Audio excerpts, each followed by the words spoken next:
The Picnic, Part 2. Le pique-nique, partie 2. Bonjour, te voilà? Tout va bien, j'espère. Pas malade, hein? Toute la famille va bien, etc., etc. Super. Bon, aujourd'hui, on va parler le pique-nique, partie 2. Oh oui, et il se passe des choses là-dedans. Super, tu vas aimer. Bon, c'est parti. On continue notre histoire avec Bo qui dit May I go and play frisbee too? Puis-je aller et jouer frisbee aussi? Traduction directement. Bien sûr, très gentiment demandé, aucun problème. Donc Megan dit Sure, sweetheart. Go and play with the others. We will be right there. Yay! Traduction directe, ce qui ne tient pas debout du tout, en tout cas moi je n'ai jamais entendu quelqu'un le dire comme ça, c'est sur sucre-cœur, sweetheart, yeah? Aller et jouer avec les autres, nous voulons être droit là-bas. Voilà la traduction directe.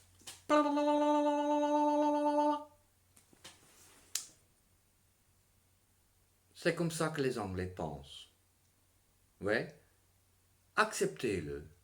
Ne fais pas tout le « Oh mais c'est débile, bla bla bla bla bla, sweetie, whiny. »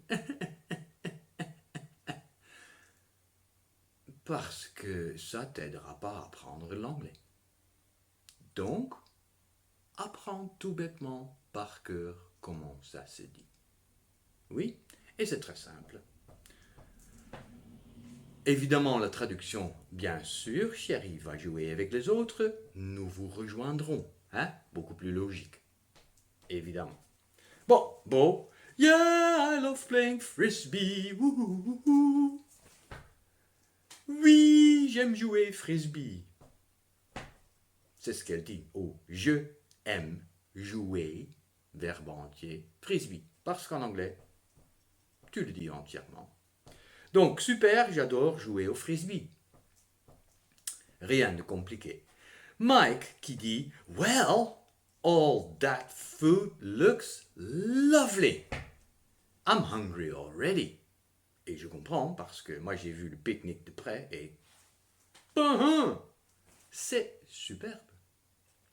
Traduction directe Bien, toute cette nourriture regarde délicieux. Je sais très bien que la nourriture ne regarde pas, mais c'est comme ça que c'est exprimé en anglais. Je suis faim déjà. Au lieu de j'ai déjà faim. Yeah? En anglais, tu es faim. Comme tu es ton âge. I am 1,000 years old. J'ai 1000 ans. Je suis 1000 ans vieux. Mais on a déjà parlé de ça, si je me rappelle bien. Donc, voilà. Okido. Donc, bien, toute cette nourriture regarde délicieux, je suis faim déjà. Évidemment, toute cette nourriture est alléchante, j'ai déjà faim. Fiona dit, Yes, there are a lot of things we can choose from. Isn't it wonderful? Oui, là sont lot de choses nous sommes capables de choisir de. Traduction directe. Ce qui est complètement incroyable. Mais n'oublie pas, qu'est-ce qu'on avait dit sur le mot can? Être capable. Donc n'oublie pas. Hein? C'est ça que tu gardes dans la tête une fois que tu utilises ce fameux verbe I can. Qu'est-ce qu'il y a d'autre avec can? Exactement, on n'a pas à le conjuguer. Can, c'est toujours sans S, troisième personne singulier, on s'en tape. Okido. Donc, Oui, là sont lot de choses où nous sommes capables de choisir deux. Ou autrement dit, oui, et il y a beaucoup de choix. Storm dit, Bo took my place. Can I have a cup of tea, please? Bo prit ma place. Suis-je capable d'avoir une tasse de thé, s'il te plaît? Storm est évidemment capable d'avoir une tasse de thé. Elle a deux bras, elle a une bouche, elle sait touiller le sucre dans son thé, elle sait souffler quand c'est trop chaud. Bref, rien de très difficile, elle sait faire copetit, yum yum yum yum yum yum yum yum yum. Traduction, Bo m'a remplacé, puis-je avoir une tasse de thé, s'il te plaît? N'oublie pas, à nouveau, can, suis-je capable? Ensuite, Fiona dit, Sure, have you got a cup? Si, avoir-tu une tasse? Va regarder le verbe to get en passé got dans le dictionnaire. C'est un truc intéressant à lire. Et il y a beaucoup à lire. Donc, si ça vous décourage, arrêtez. Apprends tout bêtement la traduction. Mais, si tu veux apprendre un peu plus de précision, détail, dans ce cas-là, fais plouf dans le dico et apprends ça. C'est très intéressant. Traduction, bien sûr, as-tu une tasse? Storm dit, Yes, it's the one with the unicorn on it. Oui, c'est le une avec la licorne sur ça. Traduction directe.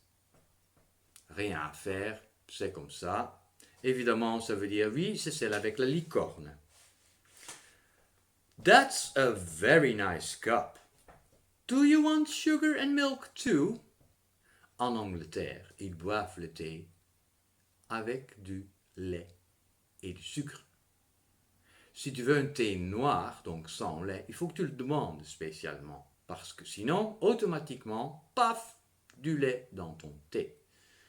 Ça t'arrive une fois ou deux et ensuite c'est terminé, t'as compris le truc. I'd like a black tea, please. J'aimerais un thé noir, s'il vous plaît. Ok. Traduction sur cela. That's a very nice cup. Do you want sugar and milk too? C'est une très bien jolie tasse. Faire-tu vouloir sucre et lait aussi? C'est une bien jolie tasse. Veux-tu du sucre et du lait? Voilà. Storm dit, Just 2 sugars, please. Ben, juste 2 sucres, s'il te plaît. Il y a aussi des images qui donnent un peu une idée. Hein? Il y a Storm qui ressemble comme 2 gouttes d'eau. Il y a Fiona, mais c'est la portrait crachée. Mais autrement intéressant, c'est quand même le cup with the unicorn on it, a tea bag, milk and sugar. Ouais, apprends à dire ça. Pratique, ça t'aidera. Après, Mike, il dit, I'm going to play frisbee with the others. Je suis allé jouer frisbee avec les autres. En français, tu dis je pars jouer au frisbee avec les autres.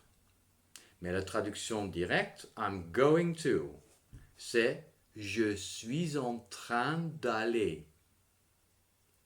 Vous vous rappelez? Je l'avais dit, hein? To be, une forme de to be, plus un verbe qui finisse par ing. J'avais parlé de ça avec le verbe to have la dernière fois. Si tu te rappelles plus, fais un saut dans la leçon précédente et rafraîchis ta mémoire. Megan says, yes, I'll come too. Oui, je veux vouloir venir aussi.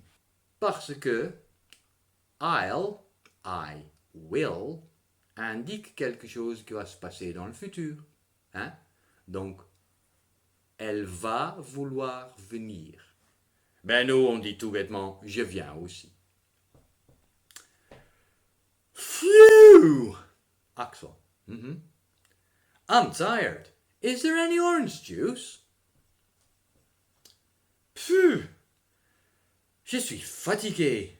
Elle a quelconque orange jus parce que any se traduit comme quelconque, ce qui est évidemment dans certaines situations peut-être très utile, mais je pense pas qu'on l'utilise souvent. Je n'ai jamais demandé.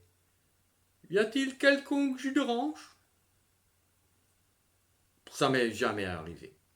Donc voilà. Je suis épuisé. Y a-t-il du jus d'orange? Voilà la traduction. Et on a dit, yes, look behind the basket. There's a bottle of freshly squeezed orange juice. Oui, regarde derrière le panier. Là est une bouteille de fraîchement écrasé orange jus. Squeeze veut dire écraser, entre autres. Si tu veux savoir ce que ça veut dire encore plus, fais un saut dans le dictionnaire. Ça sert à ça. Oh oui, très utile.